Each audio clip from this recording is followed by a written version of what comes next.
morning. Thank you. It's my third time here, and I will not repeat myself. What I will do is to talk about homegrown terrorism in the West, of course, and start with this. Maybe you know the song. This is when I was young.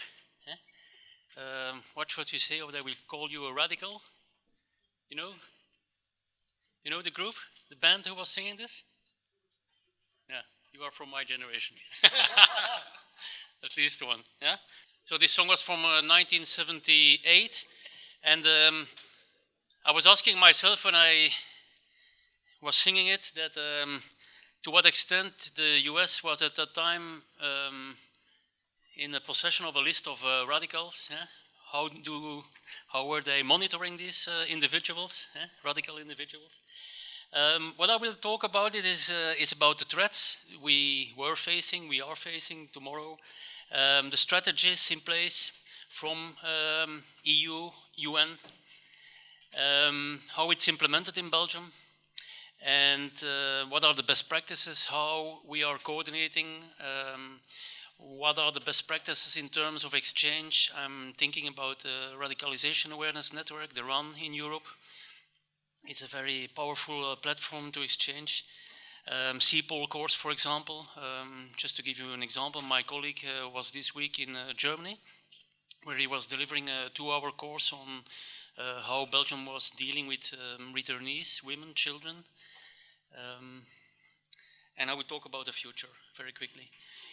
We have also a long, as Italy mentioned, a long history in terrorism. CCC in the 80s. Left wing, yeah? And it's connected to the Italian Rosso Brigade and the Rote Armee Fraction. We have a long history of sleeper cells in Belgium, GICM, Groupe Islamiste Combattant Marocain, Front Islamique du Salut, Groupe Islamiste Armé, Groupe Salafiste Prédication du Combat. Yeah, they were all present in Belgium. Some of them were convicted. And we also have a past in right-wing extremism and terrorism. So we're also used. But the last, I have to say, 25 years, we were not really confronted to terrorist attacks in our country.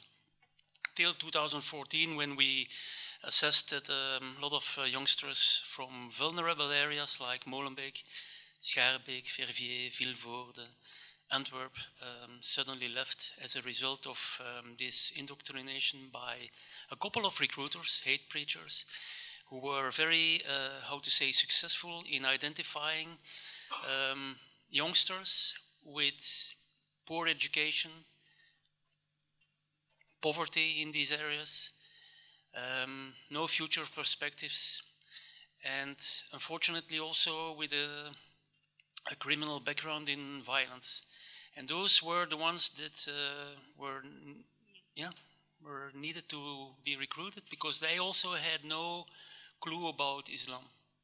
They were not going to the mosque, they were not praying, they were not aware about the pillars of Islam. And this was very interesting for organizations like Daesh. We have been confronted to active shooters in the past in Liège, and unfortunately this week again, one of my police colleagues was a victim of an active shooter. Then we had the network. Nemouche was the first one who attacked the Jewish Museum and in Brussels. And we had all other people connected to the network, like Ayoub Al-Kazani, who stepped on the Thalys to Paris. Yeah? He was also part of this network and also returnee. We had then the whole Brussels network committing the attacks in Paris, November 15, and the attacks in Maalbeek and Zaventem in 2016. And then later on we were confronted to a lot of incidents, but not always ending as terrorist attack as, let's say, the motivation behind was sometimes totally different, lone actors, and you were referring to 28 indicators, variables that you were using in Italy. I did the same study together with the CUTA, the Coordination Unit for the Threat Analysis, based on a study of the University of Leiden from Professor Edwin Bakker and Schuurman. And it's a really interesting one, and I'm now in contact with the Carabinieri in Italy, because they have additional indicators, and we should bring it up to another level. I discussed yesterday with Baroness Madame Konings, and I think Interpol, Europol, UN are the platforms where we should, let's say, discuss these kind of topics on a more international level in order to have a complete list of indicators, because there will be some common characteristics one day that will pop up. Yeah, and about lone actors in this study, well, the last incidents that we assessed is that sometimes people are very in a situation where they will not be regularized in Belgium, and this is then the frustration bringing them to a moment of desperateness, where they pick up a knife, a weapon, things that they have at their disposal. Yeah? And luckily we're not in the States, where a lot of people have weapons, because you see the same things. So here, for example, in Charleroi, when a guy was attacking two police women, well, he took at his brother's house a knife that he had at his disposal. He didn't go to the shop to buy one. There's another one who was working in Bruges in a company. He was kicked out of the company, went to Brussels, bought a tent in Decathlon, just to give you an idea how desperate he was, because he lost his job. And then suddenly, when there is no money anymore, there is no future anymore, he's completely desperate, and he was looking on the internet what to do. And there are two options. Either you go for a suicide attack, or you go for a suicide by cop. The last one, so he attacked then two military in the streets in Brussels. And the last one is at Central Station at 20 to 9 in the evening, where a guy from Brussels was living very isolated. He had a criminal record in violence because he was beating his wife, spent all his money, was drinking, smoking, not a radical at that time. Of course, he was maybe in touch with people, but then suddenly he said, well, I have to do something, I will commit suicide. And again, he was choosing for one or two options. And he decided to go for a suicide attack. He was on the internet downloading material to become the template to become a soldier of the caliphate. It failed because there was no communication back. On the other hand, he found also the manual how to make the ATP. And he started to make the ATP, very like an amateur, not a real professional. And this is the difference between these networks. People who were really trained over there and really or assisted and know exactly how to make it. So he was very impulsive, and instead of waiting till the day after, he went at 20 to 9 in the evening to Central Station. There was no explosion, luckily no one was injured, and then later on he got killed by the military when he was running to them to commit a suicide by cop. These are a couple of examples, and unfortunately, last year we lost again two police officers and this young guy, Cyril, in Liège, as a result of an active shooter, who was just, let's say, a couple of days out of prison. And this is something for the future, where we all countries have to take this with them. A lot of people will be released from prison, from different organizations, and how do we monitor them in the future? And of course, we also take care of about our victims that we have abroad in the Reina discotheque in Istanbul, in New York, in Barcelona. And there, I mentioned FLO. It's a project. It's an approach from the UK that we will now adopt in Belgium. It's called Family Liaison Officer. Just to give you an idea how we duplicate best practices from abroad. What is the situation today? Well, we have foreign fighters, 5 categories. Those who are in the country, those who are on their way, the returnees, the failed attempts, those from which we have serious indications that they will leave. Then we have the returnees, women and children. I told you about the CPOL course that was ongoing. Hate preachers, what to do with them? Do we give them a platform? Like not a long time ago, where a guy came out of prison and he said, do I look like I am de-radicalized? When media jumped on it, I don't like it. Don't give these people a platform. And then we have the homegrown terrorist fighters, these lone actors, volatile, spontaneous extremists. And I have to say that we also have in our common database all ideologies. Left-wing, right-wing, anarchists, all are in the database and are subject to follow up. Legislation, yeah, I don't know what went wrong, but as a result of Charlie Hebdo, the supermarket in Paris, the kosher supermarket, and the connections with Belgium, yeah, not at that time. The government came up with 12 measures. When we saw departures, the government came up with 18 measures as a result of Bataclan, Stade de France, and the attacks in Paris in November 2015, and an additional set of 28 measures that the government took as a result of the attacks in Maalbeek and Zaventem. We have a plan, radicalism in Belgium, with national task forces. That's important, but they work on a more strategic level. We have different working groups covering all, let's say, the channels through which this extremist ideology can be spread. Our police officers, police and intelligence are part of these local task forces. On a monthly basis they discuss, but of course there is a daily exchange between police and intel. And we have a lot of partners over there, and in every police district there is an information officer.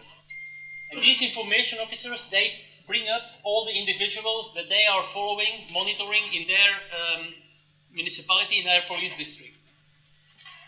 The others around the table, intel, military intelligence, federal prosecutors, public prosecutors, the QTA, the central unit I'm part of. We discuss these individuals, and depending on the information, we align with, of course, the European strategy from European Union, where you have this Belgian Mr. Gilles de Kerkhoven, who is on top of it, as a EU CTC coordinator. But of course, we are also adhering to the Commission guidelines, to the European Parliament guidelines, and also to UN strategies. Of course, when you talk about the returnees, yeah, UN is a very important partner. Their resolutions are very important to apply. This was the slide I was explaining. It's about local task forces, intelligence, police, law enforcement, exchange. And this information officer is part of it, and is a very important person, because he is going then back to this his police station, and together with different other units in his department, they discuss, well, they apply the measures that have been decided upon in the local task force. They can be very discreet. Yeah? You don't know that I follow up. Or they can be very direct, that on a weekly basis we meet each other, I invite you, I interview you, and I take another set of very direct measures. And another thing, and very important, is that this same information officer is also is not in the lead, is part of the local integrated security council, where the mayor is in the lead. And where you have a set of partners, social preventive actors, that are also dealing with the individual in order to sometimes find a job, assist them in order to bring them down on this staircase of radicalization. Yeah? We also have a national security plan. I'm responsible together with my boss is in the lead. I'm assisting him in this program, where we have 13 objectives, 41 action plans. And when I was listening carefully to the EU this week, when Europol was presenting and the UN was presenting, well, I can say that I was happy, because the topics that they mentioned are covered in our national security plan. It's about big data, tactical analysis. It's about the crime-terror nexus. Yeah? What is the connection between these foreign fighters and criminal organizations? It's about financing of terrorism. It's about the future, well, hopefully quicker in real-time exchange of information. Lone actors. It's about victims of terrorism. It's about the international dimension. Yeah, and always we cover all these topics. every time under this four-pillar structure of the EU: prevent, protect, pursue, and respond. Another set of topics, you see it here, it's about awareness, where the RAN is a very important actor in these. It's about risk assessments. Yeah, I have to say that there are different toolboxes. Yeah, VERA 2 is used in the prison system. It's violent extremism risk assessment 2. The QTA, they have their own toolbox, yeah, developed in order to let's say assess a different, more the risk, yeah, of individuals. On a local level in the police districts, they use Compass in Belgium, which gives you a first triage, let's say, yeah, of the individual. And of course, if it colors red, yeah, then we are activating the machine immediately. And in the local integrated security councils, they use the Dutch model Radix. Yeah? And also, I'm looking at Magnus from the RAN. The RAN did a great job in, let's say, bringing all these different toolboxes together and assisting member states in the implementation, in the use of these toolboxes. So it's threat-based, our approach, it's target-centered, it's a very comprehensive approach. Multi-agency was also mentioned this week, and I added to this also a very, very important point is the full respect of human rights. Yeah? When you look at the TSET report mentioned this week by the Deputy Director of Europol, yeah, we took over the 5 first ones because we have them in Belgium, and we of course are feeding Europol. But we also mentioned here under point 6 the important conflicts. These are the conflicts that can have an impact. In our country. I'm thinking about decisions by world leaders. I'm thinking about the result of elections. Even the result of a football game can have an impact in our country. I'm thinking about the Turkish-Kurdish tensions. Well, we see them in Belgium also, as there is a lot of lobbying at the EU institutions and so on and so on. What is the current and future threat? Well, it's still global jihad and the right wing. We will talk about it tomorrow more in depth, and we also have experts from other countries and down under who will explain in depth, let's say, the manifesto and other what inspires these right wing guys today. We came from an organized situation, coordinated attacks from Syria and Iraq. Sometimes it was incited by a mujahid that was abroad, yeah, as a foreign fighter, category 1, that was inspired, let's say, giving instructions to others in our country. And then the last one is those that were inspired by this propaganda. Very quickly, we see this, of course, an evolution, and I don't want to see the pressure going down, decreasing. Yeah. This is something that I sometimes assess in our country and in other countries, so we have to keep the pressure. The last attack was in 2016. There is still a risk of externally organized plots. Yeah? The risk of domestic attacks is still there, and it's a worldwide risk. There is, to me, the endogene threat is higher today than the threat from returnees, but yeah, we never know what the future will bring. We're going from collective attacks more to lone actor attacks, low cost, unsophisticated. It was mentioned this week. The profile changed also from well-trained commandos to very, let's say, amateurs. And luckily, they make mistakes. Otherwise, if he would be a professional at Central Station, he would make more victims than Malbec and Zaventem together. Yeah? Most of the times they act in their home country, in their hometown, even using what they have at their disposal. Targets are police, military, more and more, unfortunately. And this is why we have to train our staff very, very extensively. And this is also very interesting. It's a difficulty to really define the real motivation, the real character of terrorism. And you see that a lot of these incidents at court are not resulting in terrorist attacks. Yeah, propaganda was mentioned earlier this week. I will not come back to this. Let's say the motivations or the messages in this Daesh propaganda are clear. Maybe one interesting is that they mentioned today that the previous IS towns are now the new centers of corruption and inefficient governance. Yeah. What is the future threat? The use of drones, mentioned this week. Of course, I'm not saying, telling you something new. CBRN, we've seen this with Novichok, where the how to make ricin is very popular these days, and it's very easy to make. I will not tell you. Yeah, with castor beans, that's it, and a little bit of acetone. Soft targets, critical infrastructures.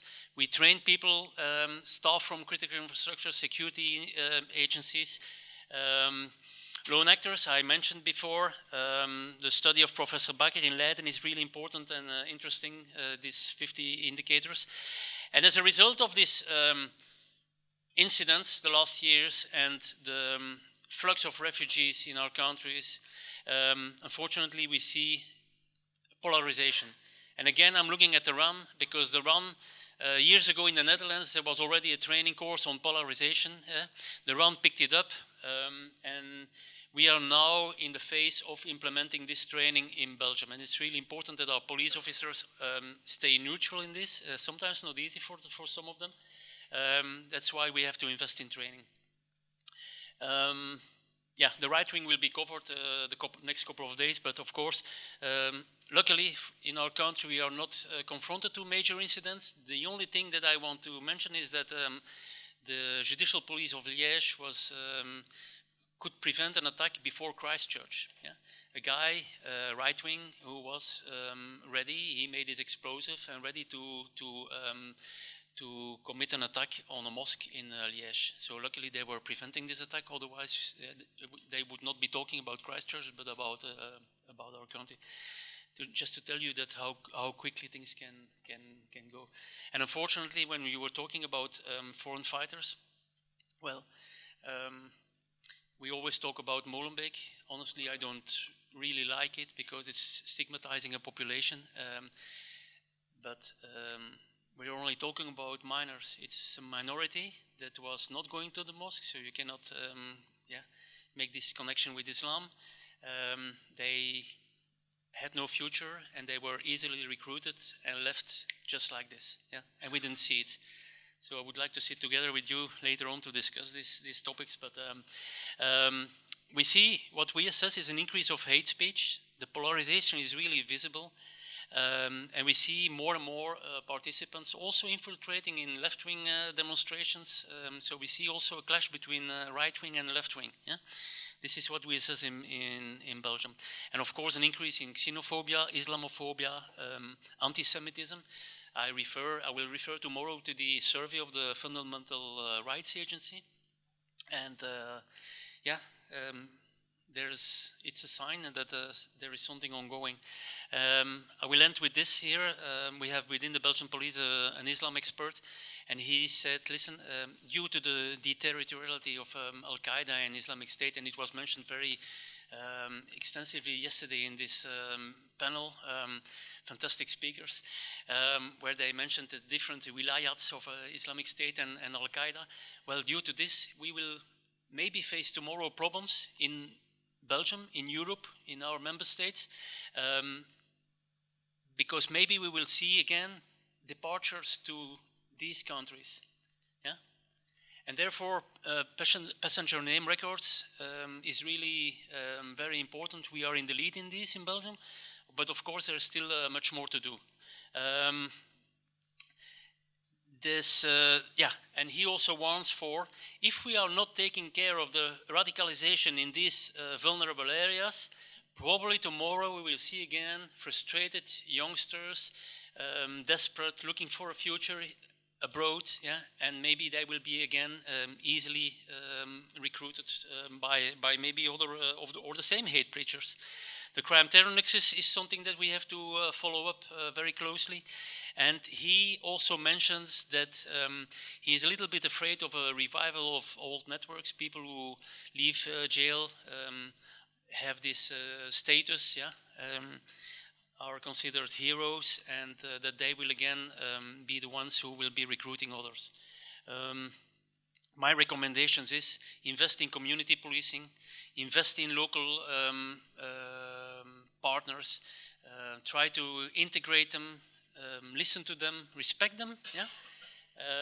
And this will maybe lead to identification of these vulnerable youngsters before departure. So the early detection training programs, I'm responsible in Belgium for the COPRA training. It's Community Policing Preventing Radicalization. We train 30,000 police officers, but nowadays we are training parents, we are training school teachers, we are training football trainers in awareness. My example is always the Barcelona attack. These parents from these youngsters that were, again, like in Belgium, easily recruited by an imam, yeah? They came home and they were hugging their parents. And there was a positive change, that the parents were not connecting to radicalization. But what were these youngsters doing? They were just saying farewell to the parents.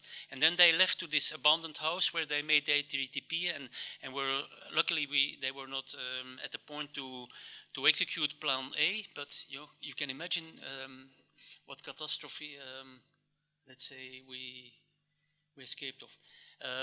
New technologies, the monitoring of social media should be much better. When we were talking about social media, there is last week a declaration that was also signed by Belgium, the Christchurch Declaration, in order to remove quicker hate content and other extremist content from the internet. But unfortunately, I have to say that already thousands, millions of people have this on their mobile phone, that they put it on USBs, that they exchange it between them. So there is, to me, no need anymore to download this. If you are in an environment, you will probably find people who have it on their mobiles. And of course, the radicalization in prison is also a very important topic. Apologies, you can ask questions. I forgot to remove this slide from the, from the presentation. Thank you.